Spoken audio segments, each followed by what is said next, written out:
Selamat pagi adik-adik. Pagi Bu Guru. Pagi Bu Guru. Apa kabar Pagi Bu hari Guru. ini?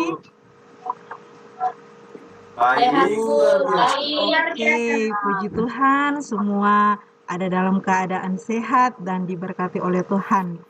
Sebelum kita memulaikan pembelajaran kita di saat ini, kita akan buka dengan doa. Dan doa Ibu minta dibawakan oleh Ferdinandus. Terima kasih Bu. Teman-teman, sebelum kita belajar, kita berdoa mulai. Berdoa selesai. Terima kasih Bu, dikembalikan kepada Ibu. Terima kasih kembali buat Ferdinandus sudah membawakan kita dalam doa di saat ini. Nah, selanjutnya, adakah teman-teman kalian yang tidak hadir hari ini? Hadir semua Bu. Oke, Hadir bagus. semua Bu. Ya, harus diperhatikan ya kehadirannya karena itu salah satu bentuk penilaian ketika kalian ada dalam proses pembelajaran. Nah, sebelum kita akan lanjut ke materi kita selanjutnya, pada kemarin kita sudah belajar tentang surat lamaran pekerjaan. Nah, sebelum lanjut ke materi selanjutnya, Ibu akan mengecek kembali apakah kalian masih mengingat materi yang sudah dipelajari kemarin atau tidak. Nah, Ibu akan bertanya, menurut Altein, apakah Altein masih ingat pengertian dari surat lamaran pekerjaan? Silakan Altein. Ya, surat lamaran pekerjaan itu surat resmi yang isinya di dalamnya dia berisi tentang lamaran pekerjaan kepada misalnya perusahaan atau kepada sebuah lembaga. Ya, itu mungkin pengertian menurut saya untuk surat lamaran pekerjaan, Bu. Oke, kita beri apresiasi buat Pak Altein karena sudah mengingat pengertian dari surat lamaran pekerjaan. Kemudian, pintar memang. oke, kemudian dalam keterkaitannya dengan surat lamaran pekerjaan ada sistematika surat lamaran pekerjaan. Ayo, siapa bisa menjawab? Kalau bisa, nanti sebentar Ibu kasih hadiah. Oke, silakan Muhammad. Ya. Yang pertama, tempat dan tanggal pembuatan surat. Yang kedua, lampiran dan hal surat. Yang ketiga, alamat surat. Yang keempat, salam pembuka. Yang kelima, alinea pembuka. Yang keenam, isi surat. Yang ketujuh, penutup. Kedelapan, salam penutup. Dan yang terakhir, tanda tangan dan nama terang. Oke, benar sekali. Jadi ada 9 sistematika surat lamaran pekerjaan. Sekali lagi kita berikan apresiasi buat Muhammad. Oke, Ibu harap semua dapat mengingat pelajaran pada kemarin hari tentang surat lamaran pekerjaan. Nah, sebelum kita akan masuk lebih lanjut lagi atau lebih mendalam lagi materi yang akan kita pelajari, Ibu akan bertanya sebelumnya. Apakah kalian pernah mencari tahu cara untuk membuat sesuatu? Ayo, siapa yang pernah mencari tahu? Ya, apa Muhammad? Ya, saya pernah mencari tahu cara membuat kursi. Oke, ya Yurniati mencari tahu tentang apa? Saya mencari tahu tentang pembuatan kue brownies. Oke, jadi Muhammad dan Yurniati mencari tahu tentang cara membuat kursi dan cara membuat kue brownies. Nah, untuk Yurniati, apa yang didapati dari ketika Yurniati mencari tahu cara membuat kue brownies?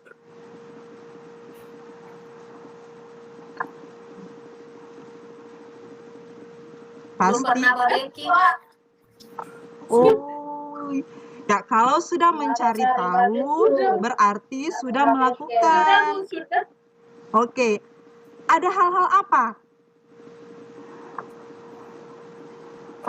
Yang pertama Bu, saya sudah mengetahui bahan-bahan apa yang dipakai untuk membuat kue brownies. Kemudian Bu, ada langkah-langkahnya seperti apa. Soalnya saya pernah membuat Bu, tapi tidak jadi.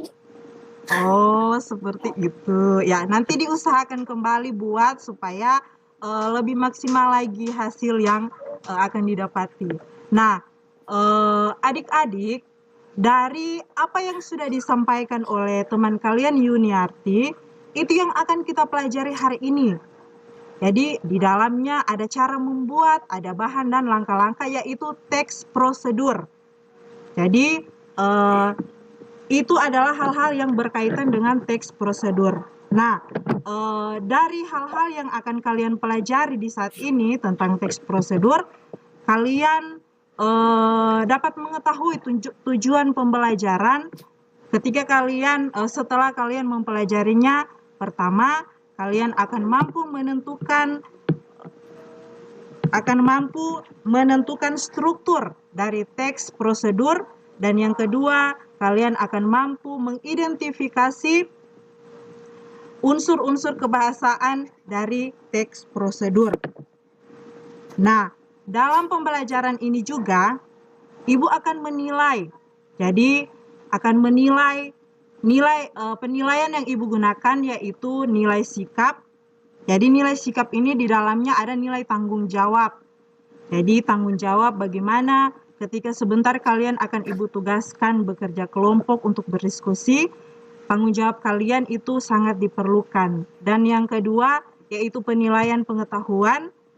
Sebentar juga akan Ibu nilai nilai pengetahuan kalian sejauh mana kalian memahami materi yang akan disampaikan oleh Ibu guru. Nanti ada di lembar kerja siswa. Sebelum kita akan mendalami materi kita lebih jauh, Ibu akan mempertontonkan sebuah video kepada kalian. Jadi, video ini silakan kalian. Ibu akan memberikan pertanyaan. 6 langkah cuci tangan. Basahi kedua tangan terlebih dahulu dan gunakan sabun secukupnya. Ratakan sabun dengan menggosok kedua telapak tangan. Gosok kedua punggung tangan secara bergantian. Gosok sela-sela jari tangan. Gosok bagian dalam jari dengan posisi jari tangan saling mengunci. Gosok dan putar ibu jari bergantian. Gosok memutar ujung jari tangan secara bergantian. Bilas dengan air mengalir. Keringkan dengan tisu atau handuk. Kemudian, matikan keran dengan tisu atau handuk yang sudah digunakan. Lakukan langkah-langkah mencuci tangan selama 40-60 detik jika menggunakan air dan 20 hingga 30 detik jika menggunakan hand sanitizer. Ini kata dokter tentang cara mencuci tangan.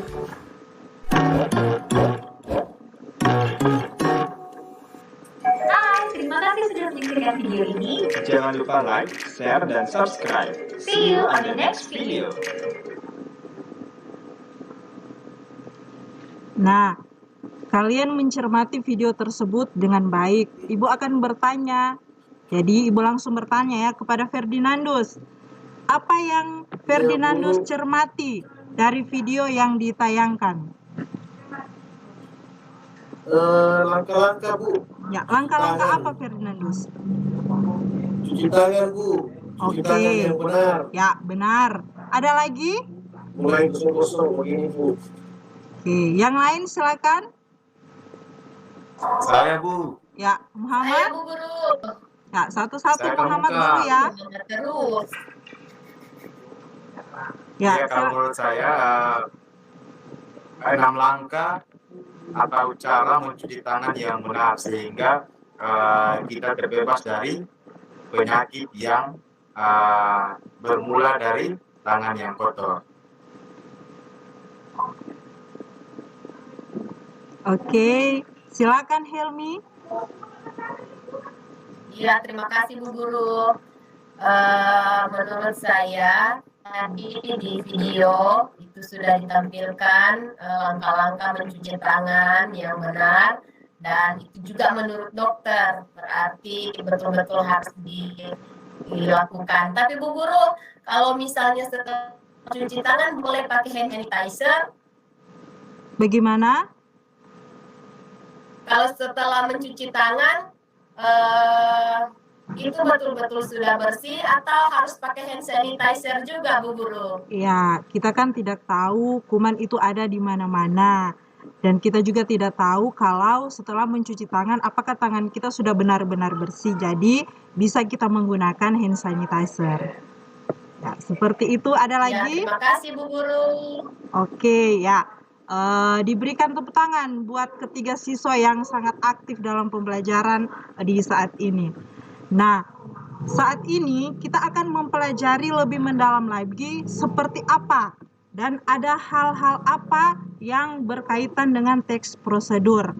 Nah, berikut Ibu akan menampilkan Google Slide dan kalian akan mencermati kembali ya materi yang ada di dalam Google Slide yang akan Ibu tampilkan berikut. Kompor. Apakah sudah tampil adik-adik? Sudah, Bu. Sudah, Bu Oke, Guru. jadi perhatikan ya, Ibu akan menjelaskan tentang materi tentang teks prosedur.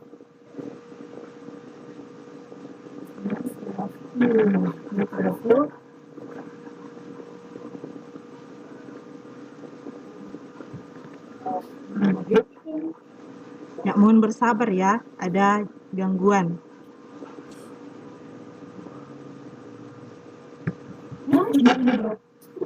Ya,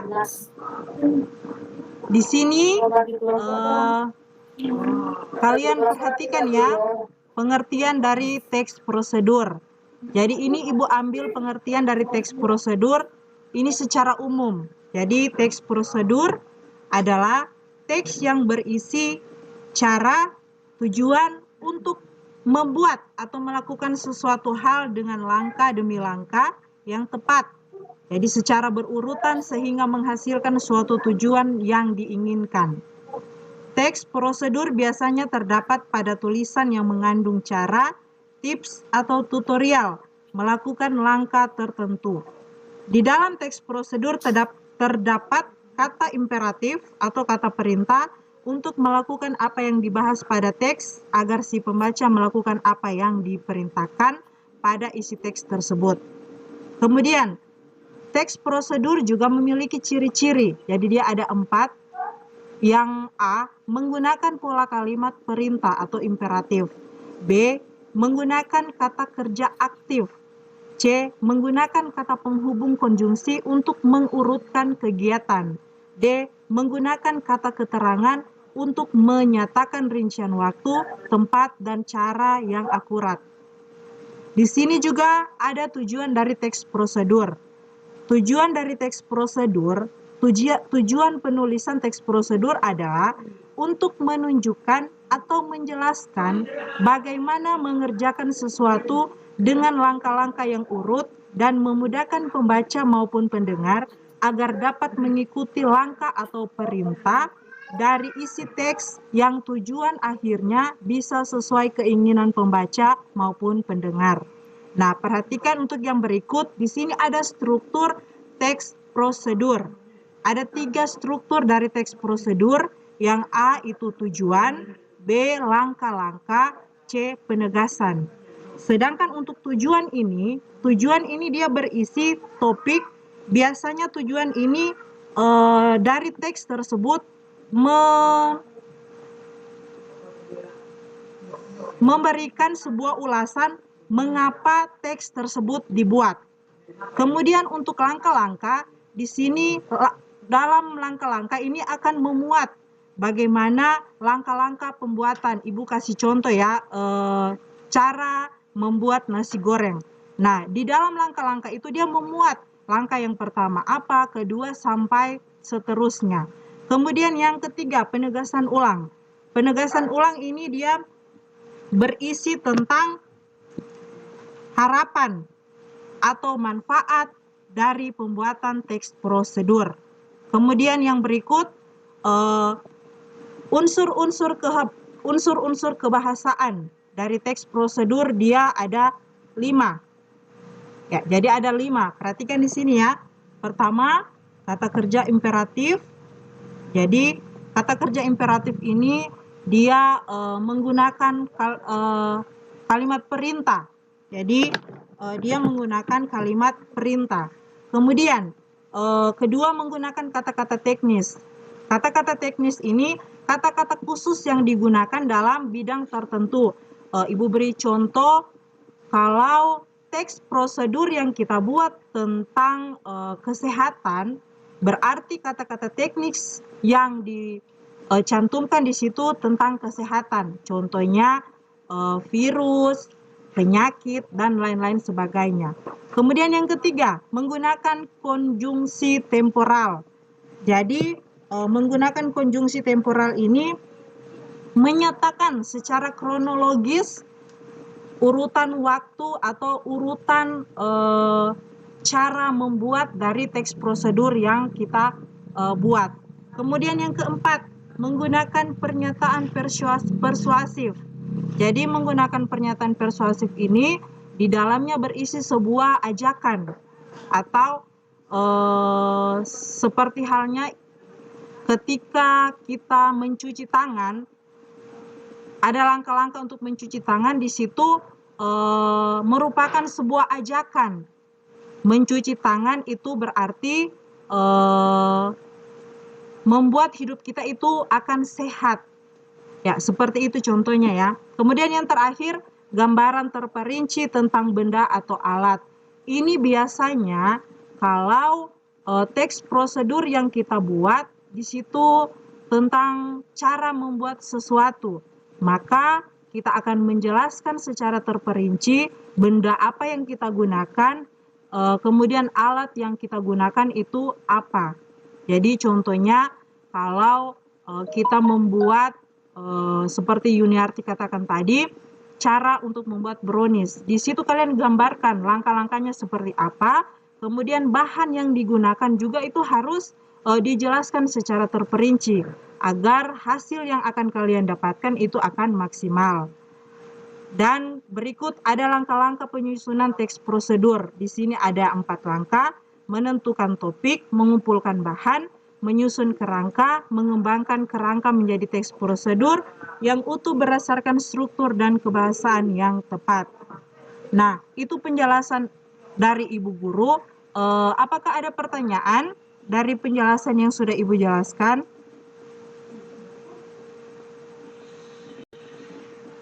Tidak ada, Bu. Oke. Kalau tidak ada, kita akan lanjut ya dengan tugas. Namun sebelum mengerjakan tugas, Ibu akan membagi kelompok. Jadi Ibu akan membagi 2 kelompok ya. Hanya 2 kelompok. Kelompok yang pertama, Yuniarti, Muhammad, Helmi, dan Ilke. Jadi itu untuk kelompok yang pertama. Dan kelompok yang kedua, Vine, Ferdinandus, Altein, Sarkia, dan Heni.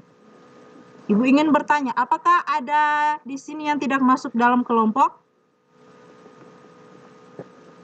Ada? Sudah,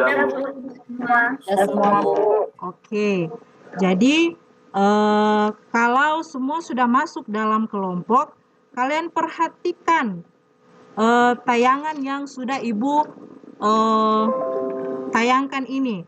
Jadi di sini ada contoh teks prosedur. Ya, jadi di sini ada contoh teks prosedur. Nah, tadi Ibu sudah mengirimkan lembar kerja siswa ke grup WA. Nah, di situ ada tugas yang harus kalian buat. Dari teks prosedur ini dengan judul cara membuat nasi goreng. Jadi di LKPD tersebut juga sudah Ibu tampilkan teks cara membuat nasi goreng. Nah, di situ ada 2 pertanyaan. Ada 2 pertanyaan yang harus kalian jawab berdasarkan teks ini. Pertama, kalian harus menentukan struktur dari teks prosedur, dan kedua, kalian harus mengidentifikasi unsur-unsur kebahasaan dari teks prosedur yang ada di LKPD. Jadi sama ya, yang Ibu tampilkan ini dan yang ada di LKPD. Nah, kalau semua sudah mendapat kelompok, silakan semua duduk per kelompok. Jadi semua duduk per kelompok dan kerjakan LKPD-nya.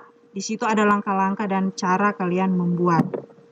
Sampai di sini sebelum mengerjakan tugas, apakah ada pertanyaan mengenai teknis untuk membuat pekerjaan kelompok kalian? Tidak, Izin Bu Guru. Ya, silakan Helmi. Ada Bu Guru. Ya. Bu Guru, teks prosedur yang akan dibuat ini terserah judul atau temanya. Ya, jadi kalian harus perhatikan LKPD-nya. LKPD-nya Ibu sudah cantumkan teks prosedur di sini sama dengan yang Ibu tayangkan di sini. Nah, jadi kalian tinggal menjawab pertanyaan yang ada di LKPD. Jadi ada 2 pertanyaan di situ. Jadi silakan cari informasi sebanyak mungkin tentang menentukan struktur teks, prosedur, dan mengidentifikasi unsur-unsur kebahasaan dari teks prosedur yang ada di LKPD. Ya, jadi silakan Ibu beri waktu 10 menit, kalian kerjakan, diskusikan pekerjaan kelompok kalian. Siap-siap Bu Guru. Oke, Yuniarti, kalau dalam pengerjaan kelompok jangan buat masalah lagi ya. Ya Bu, minta maaf Bu. Oke, silakan dikerjakan dengan baik. Terus di Ya. Bu, langsung menghayal dengan nasi goreng, Bu. Berarti Lapar, sudah lapar. Ferdinand. Ya, sudah lapar. Semangat ya. Jam Semangat terakhir menjalankan kan Bu tugas. Guru jadi lapar. Ya. Oke, sudah semua? Apakah ada kendala ketika kalian mengerjakan tugas? Sudah Bu. Sudah? Sudah Ya. Bu Guru. Apakah ada kendala yang kalian temukan? Tidak ada Bu. Oke, kalau tidak ada, silakan masing-masing kelompok mempresentasikan hasil yang dikerjakan. Tapi Ibu wakili saja ya, kelompok 1 hanya mempresentasikan struktur teks dari prosedur, dan kelompok 2 hanya mempresentasikan unsur-unsur kebahasaan dari teks prosedur. Ya, silakan dimulai dari kelompok 1. Silakan mempresentasikan hasil diskusinya. Siap Bu. Sudah Bu, semuanya bisa dimulai. Ya, silakan kelompok 1. Ya, terima kasih Bu atas kesempatannya. Jadi di sini kelompok kami akan memaparkan tentang struktur teks prosedur. Jadi yang pertama, tujuannya, nasi goreng merupakan makanan sehat yang sering kita temui untuk sarapan pada masyarakat Indonesia. Selain mudah cara membuatnya, nasi goreng juga dapat divariasikan dengan berbagai macam lauk pauk. Kemudian untuk langkah-langkahnya, yang pertama panaskan 2 sendok makan minyak telur, minyak sayur, tumis bumbu hingga wangi, kemudian masukkan nasi, daging, ayam, dan kol, aduk hingga bumbu dan bahan tercampur rata, lalu tambahkan daun bawang, aduk lalu angkat, nasi goreng siap disajikan. Kemudian untuk struktur yang ketiga ada penegasan ulang, yaitu nasi goreng istimewa ini penuh dengan gizi dan sehat, jadi tidak heran jika sering disajikan untuk sarapan atau bekal sekolah. Nasi goreng istimewa ini dapat pula disajikan pada makan malam. Selamat mencobanya. Jadi lapar Bu. Ya, itulah hasil presentasi dari kelompok 1. Silakan kelompok 2 memberikan tanggapan ataupun masukan dari hasil yang mereka paparkan.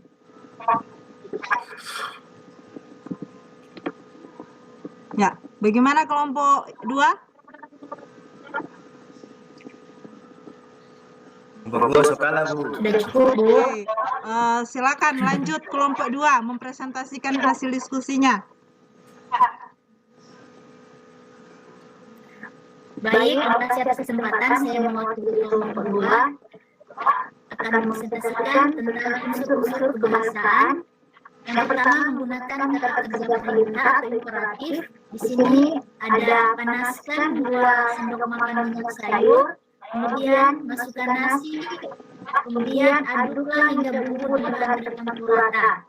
Yang kedua menggunakan kata-kata teknis seperti gizi dan sehat, disajikan, sarapan, bekal, dan lain sebagainya. Yang ketiga menggunakan kata penghubung atau konjungsi. Di dalam teks ini terdapat konjungsi, kemudian hingga demikian yang akan mengekspresikan. Ya, terima kasih untuk kedua kelompok yang sudah mempresentasikan hasilnya. Dan silakan kelompok 1 menanggapi atau memberikan masukan tentang hasil yang dipaparkan. Ada? Saya, Bu. Oke, silakan Muhammad. Ya, terima kasih atas penyampaian. Semua. Apakah ini? Oke, baik, sebelum pembelajaran dimulai. Ya, silakan Muhammad. Silakan Muhammad berikan masukan tanggapan buat kelompok 2. Ya, terima kasih atas kesempatannya menanggapi hasil presentasi dari kelompok 2 tadi. Di situ dijelaskan cara pembuatan nasi goreng, namun dengan kadar atau ukuran nasi yang hanya 400 gram. Ya, 400 gram ya, kalau tidak salah. Nah, kalau porsi saya mungkin harus lebih dari 400 gram sehingga bahan-bahan yang disiapkan itu bisa dibilang cukup. Terima kasih, Bu. Oke, jadi setelah mendapat bagaimana cara membuat nasi goreng, nanti Muhammad praktikan ya di rumah sesuai dengan porsi yang Muhammad inginkan. Nah, jadi itulah hasil presentasi dari kelompok. Kelompok lain juga sudah memberikan masukan dan kita memberikan apresiasi dulu buat kelompok-kelompok yang sudah memberikan hasil presentasinya. Nah, jadi ya, dari teks prosedur yang sudah kalian baca itu dan yang sudah kalian buat tugasnya, cara membuat nasi goreng, di situ terdapat unsur. Jadi terdapat struktur dan unsur-unsur kebahasaan dari teks prosedur. Nah, sebelum kita akan mengakhiri pembelajaran kita di saat ini, kita akan menyimpulkan dulu. Jadi, menyimpulkan hasil pembelajaran kita mengenai teks prosedur. Silakan, siapa yang bisa? Ya. Siapa yang bisa menyimpulkan, membuat kesimpulan? Ya, ya, satu-satu. Ya, silakan, Ilke.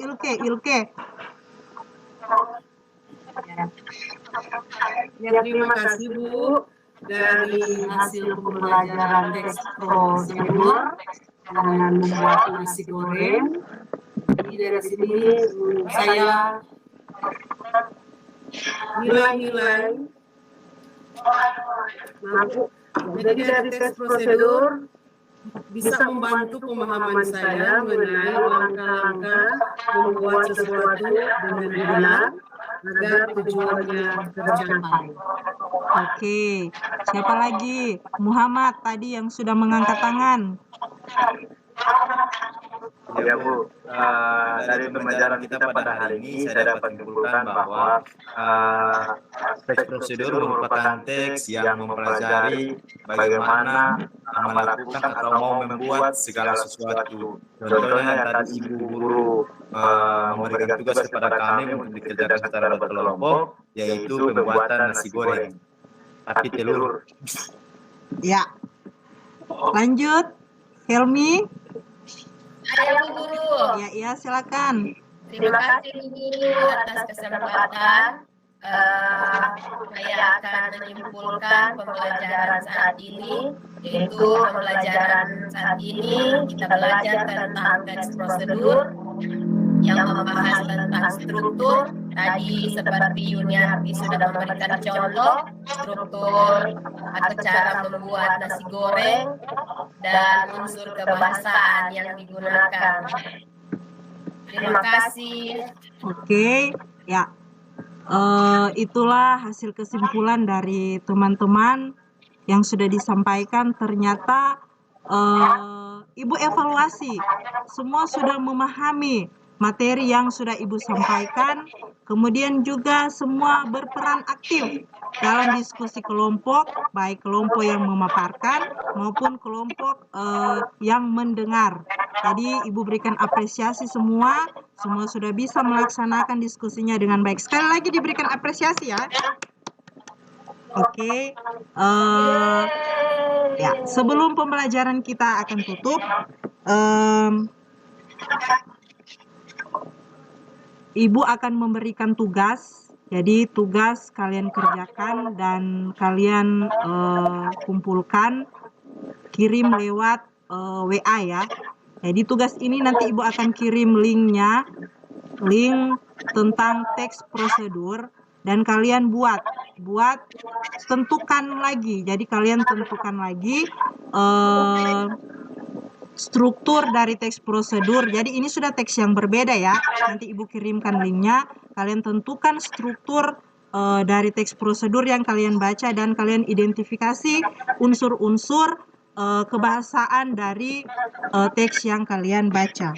Kemudian kita pada pertemuan berikutnya kita akan lanjut masih dengan materi teks prosedur, tetapi kita akan lebih mendalami bagaimana menyimpulkan. Jadi bagaimana menyimpulkan teks prosedur itu sendiri. Demikian proses pembelajaran kita di saat ini. Ibu harapkan setelah kalian dapat mempelajari materi ini, kalian bisa mengaplikasikannya dalam kehidupan kalian setiap hari. Contohnya tadi kan cara membuat nasi goreng. Nah, itu dapat diaplikasikan, dapat pengetahuan baru bagaimana membuat nasi goreng yang enak, seperti kata Muhammad tadi, pakai telur di atasnya. Jadi semoga materi kita di saat ini sangat bermanfaat untuk kita, bukan hanya dalam pembelajaran ini ya, tetapi pada hari-hari berikutnya lagi. Jangan lupa tugas ya, nanti dikumpulkan dan dikirim ke WA Ibu Guru. Ya, kita akan mengakhiri pertemuan kita di saat ini karena tadi dibuka dengan doa, dan ini juga harus ditutup dengan doa, minta kesediaan dari Sarkia untuk memimpin kita pada doa penutup.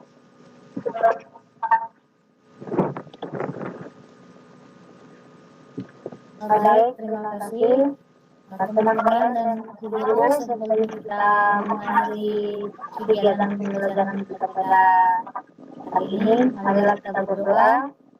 Berdoa mulai.